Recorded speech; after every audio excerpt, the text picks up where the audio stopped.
So I have Norval here. How are you today? Well, thank you for having me. Yes, I'm so honored to interview you and to also learn about some of the lives that you have impacted throughout your experience. We're going to start off with an opening question, and the topic is fatherhood. So I would like to know what are some of the traditions that your father passed on to you that you have passed on to your children?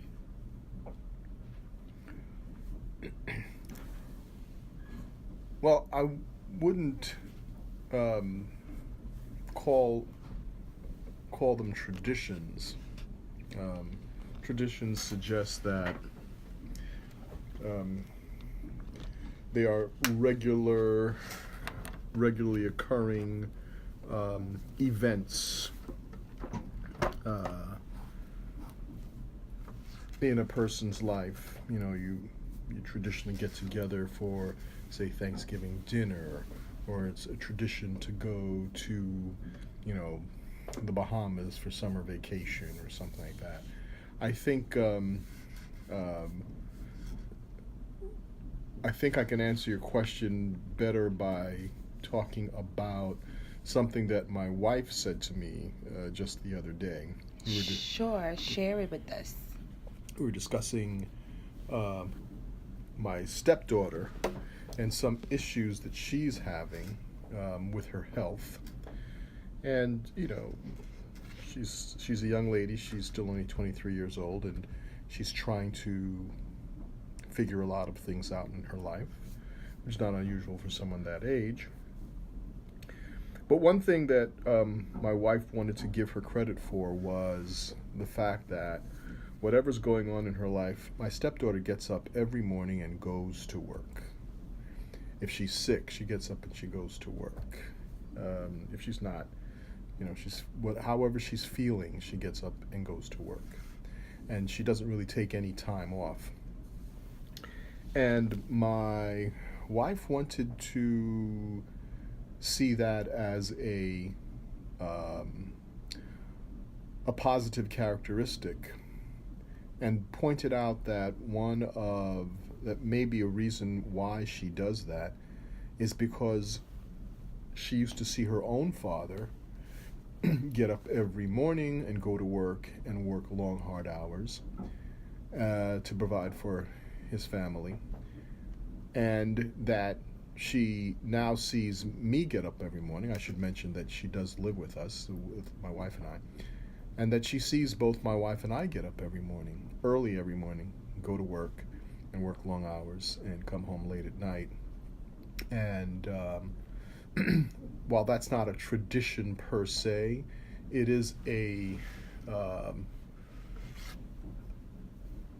a personal practice that perhaps, while we've never talked to her about it, or maybe her father's never talked to her about it, is a personal practice that she has evidently, or at least my wife would like to think that she has internalized.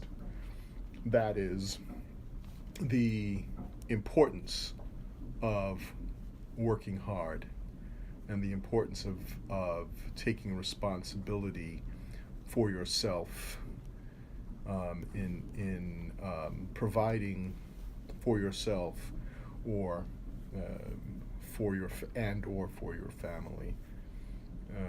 That there's if you're an able-bodied person, that you should be contributing to society, Yes, to the definitely. economy, Yes. and you should be making every attempt to help put food on the table and pay the Agree. bills in any household in which you live. Yes. So, and I think of my own son. I have a son who's just about the same age, and he has a full-time job, and I know that he gets up and he considers it a priority to get up and go to work, so that he can help his mother with their household finances, Yes. and so that he can have he can have money to spend and money to save, and that sort of thing. Great.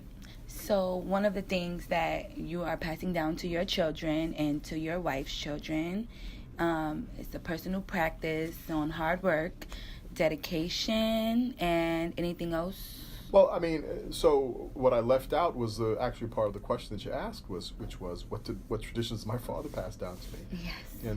and that tradition, that practice of getting up every day and going to work, sometimes 6 days a week, sometimes 7 days a week, is something that obviously it's something that I saw my father Yes. do. I mean, Which is a great thing. so it's the only memory. It's the longest probably memory I have of my father. Yes. Of him getting up early in the morning and going to work and coming home, late after a long day of work, and understanding that the reason for which he was doing it, and learning to appreciate that and Great. internalizing that. Yes. And developing a sense of responsibility and a sense of ownership for one's own life. Great. Well, that's perfect. So we're going to get into your career. And as you just said, getting up every day and working is a priority for you. Am I correct? Yes, absolutely. Yes. So I would like to know more about your career. Can you tell us more about what you do at City College of New York and the UMAN program? Well, I actually run two programs at City College. UMAN is only one program that I run. UMAN stands for the Urban Mentoring and Achievement Network. It is a black male initiative in the City University system. The Black Male Initiative offers programs at all City University schools, including the professional schools. For instance, there's a BMI program at this CUNY Law School. There's a BMI program at the CUNY Medical School. So all the CUNY schools have a BMI program, and Yes. the program is meant to support students from disadvantaged groups, historically disadvantaged groups, in their pursuit of a degree, especially young men of color. Yes. Even though it's called the Black Male Initiative, the program is open to students of all kinds, without regard to race or gender or national origin or belief. And so we have a diverse population in the program. As you heard in the title of the program, mentoring is one of our basic, one of the basic parts of our program, one of the basic components of our program. So we offer peer mentoring to younger students. We match up younger students with older students and have them mentor them throughout the school year, Yes. so that they can acclimate themselves better to college life. We refer students, we find tutors for students who need academic assistance. I personally mentor quite a few students individually. Yes. We also offer socio-emotional programming, workshops for students. For instance, every Monday and Thursday during the time classes are in session, we have a discussion group that we run. Yes. BMI discussion group. It's an open forum, so students can speak about anything they like, and they're free to speak about anything they like. For instance, the last discussion group we held, we started talking about sexual harassment, since Yes. that's been in the news lately. It's been all over the news lately, unfortunately. Right, but it's something that needs to be addressed, especially from the point of view of men. Sexual harassment. We talked about sports and games, the definition of sport versus the definition of game. Yes. We talked about makeup versus no makeup. Yes, we talked about wearing makeup versus not wearing makeup. We talked, so the discussion can range from the personal to the cultural to the political. Great. To the academic. There's, we wander. It's a free form discussion. So we encourage students to bring their lunch. It's a chat and chew, and the motto, the tagline that I use for that is, bring your brain, bring your ears, bring your mouth, and bring your lunch. Great. We also offer on a weekly basis workshops, skills workshops for students. So we'll have guest speakers come in to talk about things like time management and study skills and finding internships and searching for scholarships and thinking about personal finances and and then we'll also do topical things like we'll be doing a couple of Black History Month workshops in February. We'll be doing a Women's History Month for men in March. That's great. We'll have people come, our career development office come in and talk about resume writing. And that we'll do every Tuesday. Yes. We have a chess club that we run. We used to run on Fridays, but Fridays is a light schedule on the City College campus, so we're going to move that to Wednesdays. Okay. When more students are available. The students who have attended the chess club, it's actually the only chess club on campus. We realize that City College actually doesn't have a chess club. We'd like to revive the chess club, and so we'll be doing that on Wednesdays during the spring semester. And on the last Wednesday of every month, we will have an arts showcase. We have in a room, one single room, we serve food, and we have a student who is a visual artist exhibit their work, and then we find students who are performing artists who come and perform their work. So we've had spoken word artists and poets come and recite poetry. We've had photographers and visual artists among the student body come and display their work. We're scheduled at the end of January for the first Wednesday in the spring semester to have a live band. That's so great. And another visual artist come in and display his work. Yes. So we do that last Wednesday of every month. And finally, the last Thursday of every month, the BMI discussion group discussion is actually dedicated to talking about fatherhood. Yes. We call it the Fatherhood edition. So great. Mm-hmm. So everything that you have been doing with, the BMI program is definitely leaving an impact on a lot of people's lives. So I would want you to share an experience, any experience you want to share with us, one that sticks out to you, about, maybe how you impacted someone's life, a student, faculty, share with us an experience you had so far in your career that has, touched you in a positive way.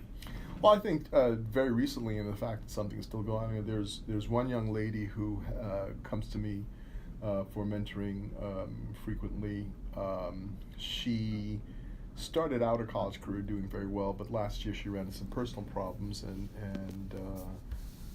her grades fell and her GPA fell, and she was in danger of being placed on probation. She wasn't actually placed on probation, but her GPA fell too low, and she's gotten her life back together and is doing well, better now, but her grade point average has not yet shown that, because after grades are entered for this semester, her GPA will go up quite a bit. But she was trying to get into a special program on campus, and she had all the qualifications for the program except for her grade point average.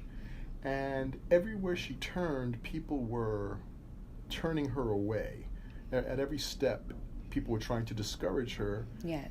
Just based on her grade point average, and might have been hard for her. Yeah, and so she, I was trying to help her navigate that situation, and there were times when she was thinking of just giving up and saying, maybe I shouldn't do this, and just by encouraging her, she really did want to do it, and I just would encourage her, and she wouldn't, and she didn't give up, and so she is, even though she's still tentative as far as the program is concerned, she's pretty sure she's going to get into the program, and with the help of some other people that I was able to connect her with. So that's something that just is, currently ongoing, that pops into mind right away, that I was able to help with that, and feel very good about being able to help her. Try to recover her academic career, yes, and move on, and encourage her to be tenacious with her life and not to give up, and so that is very fulfilling. That's so great, and like I said, it's an honor to even interview you, because you do motivate me as well, and you empower a lot of other students on campus, as I can see, to strive and be the best person you can be. So thank you very much. I also want to say that that's a very specific example of what you're asking me. I want something more general in that. One of the things I found, a lot of students who come to my office feel like they come to the office because they feel comfortable here. Yes, I try definitely to create a space here in our program area, a comfortable, non-threatening, non-judgmental space where students who might feel threatened or judged in other places, or feel like they are threatened or judged in other places, can feel free and come in and sit down and study or talk or do their work or spend some time. So I think that we're developing that sort of atmosphere in the office, and that's very, very gratifying to me also. Yes. So many plans for 2018 is just to continue this, definitely a peaceful space. So I just wanted you to give us some more information on your Fatherhood program. I know you touched up a little bit about that when you were telling us about all the things you do at City College and all the programs that you work with.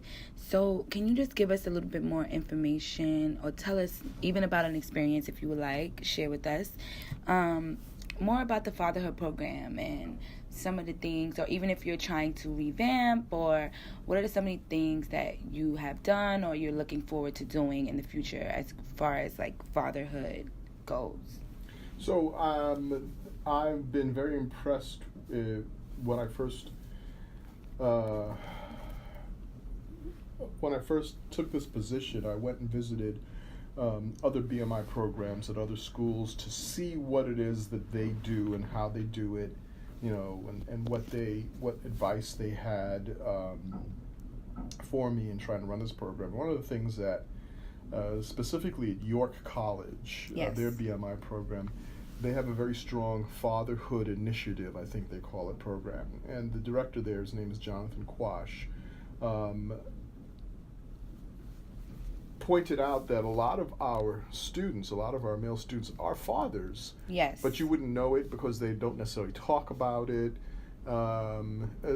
especially if they feel that they will be stigmatized because they made a girl pregnant, and yes, and totally. maybe they're not taking care of their child as well as they should, or they're having difficulties. Whatever the case, certainly there are a lot of young men who are fathers who might need support in that area. So he has a very strong program in that area, and I thought that I agreed with him that the idea that we need to support our young fathers more, and I'm trying to develop, we do something where, as I mentioned before, the last Thursday in every month, our discussion group is given over to the specific topic of fatherhood. Yes. And the taglines I use for that, I said, come, if you are a father, if you'd like to be a father, if you're looking for a father, yes, if you don't know your father, whatever, come and talk about fatherhood, what fatherhood is, and so, there's no, again,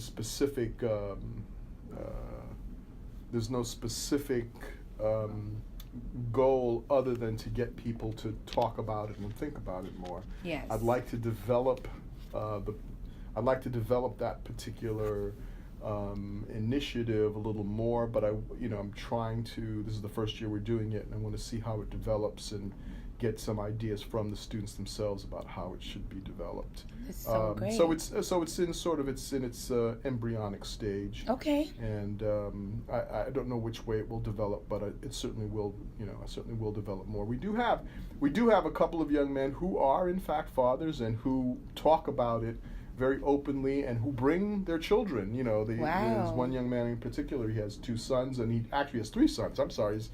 His girlfriend just gave birth about a month and a half ago, and so now he is. And he's a role model, I think, because he's a full-time student. Yes. And he's a father of 3, and he takes care of his sons. I mean, he's very personally involved in the in taking care of his sons, and it's and he is a very calm and mature individual who, if you didn't know that he had all this responsibility, you'd never guess it, because he accepts everything with equanimity. He's an excellent student, also a very wonderful, sharp, intellectual person, and so someone that can easily be a role model for the other young men in the program. But that's the kind of thing we're trying to do, just to get people to think about the responsibility, what it means to be a father, and to consider how they can go about being a better father, whether they are now or not. Okay, that's a great program. And on Wednesday, December 13th, when our show was originally scheduled, I had a co-host, my brother, Rich, and one day you will definitely meet him. He has 4 beautiful children, and he just enrolled into LaGuardia College, and a program like this would definitely be beneficial and helpful for him. And also, I am also a mom, and my son has a father, and I know how hard it is to even express that you're a father. I'm not a father myself, but I have taken some roles as a father, and just your program alone and other programs, this is a great step moving forward for our fathers. So definitely something that we should look forward to in 2018, and something we can grow on. So I just wanted to touch base and to talk about dates. Just so our listeners can hear about any upcoming dates. If it's open to the public, can people come and partake in a program or anything that you're working on currently or in the future? Can they come in and, join a sit-in on a program or an event? So one thing we've tried to do starting last summer was to establish a reading circle to get our students to read extracurricular material more often. I thought about, of course, since the Black Male Initiative, we started talking by reading books on that focused on the topic of black males. So, for instance, last summer we tried to reread anyway, Black Boy and a couple of other more recent books having to do with the issue of black men in society. The New Jim Crow by Michelle Alexander. For the winter intersession, I'm going to offer students opportunity to come in and discuss on 2 different dates, Ralph Ellison's Invisible Man and Beery Thomas's Down These Mean Streets. Both books that were written by and about young men of color in Harlem, in Harlem and in Spanish Harlem. And so we'll be doing that, one circle on January 8th and another on January 22nd. Between those 2 dates, on January 12th, we're going to run a small conference here on the campus City College the Martin Luther King Jr. Commemoration Conference, where we will have workshops on different issues that concern students in general. Yes. So again, things like time management, searching for scholarships, equity in education. Yes. Wonderful. We're going to have a workshop on sexual and partner violence prevention. And then we're going to have a couple of guest speakers, and throughout the day we will be screening videos, seldom seen videos of Martin Luther King. Everybody knows the "I Have a Dream" speech. Yes, I can't wait for that event. We're going to be showing videos of Martin Luther King being interviewed or giving speeches that people ordinarily don't see. Yes. And we give they are videos of him speaking a little less formally than say "I Have a Dream," because "I Have a Dream" is actually like a sermon. Yes. So it's being a sermon is or delivering a sermon is part performance art, and it. But these videos are just Martin Luther King speaking or answering questions. You really get an appreciation for his intellect. Yes, and that's what we needed to see. Right, and his earnestness and sincerity, his passion without his power. Yes, personal charisma, those sorts of things. So we're also specifically inviting students from CUNY community colleges. Great. Because they will certainly be considering transferring to senior college when they're finished at community college, and so one of the other directors, Dr. Michael Rodriguez at Kingsburg Community College, suggested that maybe we can invite community college students to come and see the college, take a tour of the campus, have someone from admissions speak to them about the transfer process and that sort of thing. Oh my so God, the transfer we'll process. be doing all of that. If anyone's interested, they can email me at nsoleyn@ccny.cuny, that's .cuny.edu. Be happy to send a link for a registration. We do have a limited amount of space, so if anyone's interested, they should contact me as soon as possible, so I can send them a link so they can register for the conference. We'll have hopefully we'll be limited again, maybe to about 125 people. Yes. But hopefully we'll be full, and we will. One way it'll be a great thing if we have to turn people away, maybe not so much, but also indicate if it gets that popular that we'll look to grow the conference. This will be the second year that we've done it. Last year we combined the conference with the inauguration of Donald Trump. It fell on the same day, and I thought it was certainly appropriate to have a Martin Luther King commemoration conference on inauguration day. Yes. There were people who said, "Well, I don't want to watch Donald Trump being inaugurated," and I said, "No, this is not something that you should turn away from. Right. This is when you should become more involved and more vigilant." Yes. More visible and more vocal. This is the time to be more involved, and more than ever. Do not turn away from Donald Trump. Turn and face him, and let him see who you are, and let him hear you. And don't turn away from anything he's doing. Don't let him slip anything by you.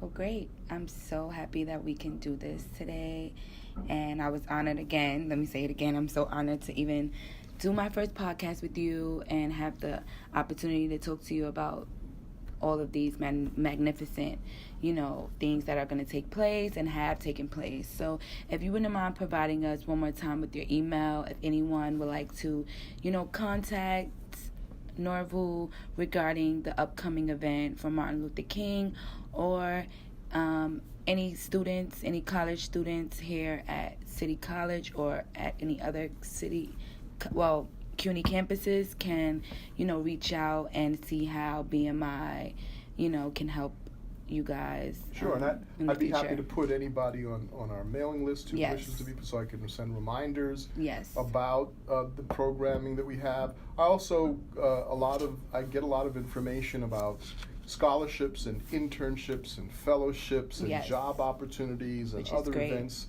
that come across my desk all the time, and I'm 2, 3, 4 times a week I'm emailing the students on my mailing list about all these opportunities, and so if anyone wants to get on the mailing list, I certainly would be happy to put you there and keep you informed about all of those things also. Well, great. Can you provide us one more time with your email? So again, it's N as in Nancy, Soleyn, NSOLEYN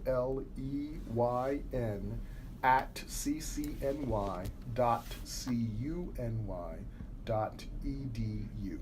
Well, thank you so much. Thank you again. My pleasure. Thank you, Shiv.